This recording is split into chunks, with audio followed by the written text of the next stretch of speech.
সালামু আলাইকুম। জুয়েল ভাই আমার খুব কাছের একজন ভাই, একই মায়ের পেট থেকে বের না হলেও সম্পর্কটা অনেক গভীর। ভাইয়ের সাথে আমি অনেক কাজ করেছি, দুই ভাই মিলে অনেক স্মৃতি চট্টগ্রাম শহরে।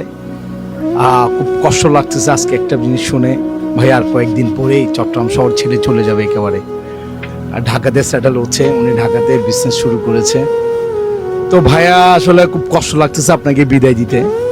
তো আমার একটা জিনিস খুব জানতে ইচ্ছে করতেছে, চট্টগ্রাম শহরে অনেকদিন ছিলেন, এই চট্টগ্রাম শহর থেকে আপনি কি পেয়েছেন এবং ছেড়ে যাচ্ছেন কেমন লাগতেছে ভাইয়া?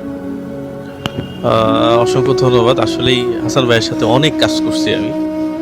আমার আমার উত্থানটা হচ্ছে এই চট্টগ্রাম থেকে, এবং আমি যখন 2020-এর শেষের দিকে চট্টগ্রামে আসার পরে আমার কাছে কোনোভাবেই মনে হয় নাই যে এটা আমার শহর না। বিশেষ করে চট্টগ্রামের মানুষ, এদের কলিজা এত বড়, এটা যদি কেউ বিশ্বাস করে আর না করে এটা আমার খুব একটা যায় আসে না। ইনারা আত্মীয়তা থেকে শুরু করে মানুষকে একেবারে কাছে নিয়ে আসা, আমি যে এই 450-500 কিলোমিটার দূরে থাকি, হাসান ভাই আছে আমি বেশি ব্যস্ত থাকি।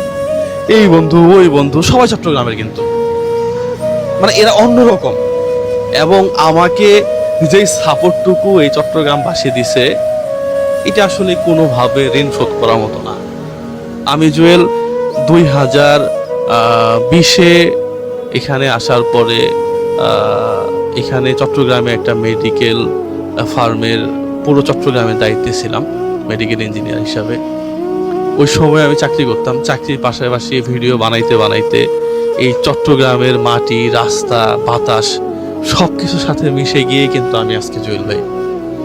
আমাকে যদি কেউ প্রশ্ন করে যে জুয়েল ভাই কোথা থেকে আপনার এই উত্থান, আমি এক কথাই বলবো যে চট্টগ্রামে এত প্রতিবাদ করছি, রাস্তা নিয়ে, ঘাট নিয়ে, পানি নিয়ে। কেউ কোনোদিন বলে নাই জুয়েল ভাই এই কাজটা করলেন কেন। এবং প্রত্যেকটা মানুষ এত আন্তরিকতার সহিত বিভিন্ন জায়গায় রাস্তায় যে ময়লা হয়, রাস্তায় গাম খায়, হ্যাঁ, এগুলা তুলে ধরছি মানুষের মাঝখানে। যানজট, ট্রাফিক এবং চিকিৎসা ব্যবস্থা, তো সবাই খুবই আন্তরিকভাবে নিচ্ছে। সত্যি বলতে চট্টগ্রাম শহর ছেড়ে যাচ্ছি মনে হচ্ছে যে নিজের জন্মস্থান ছেড়ে যাচ্ছি, এরকমই।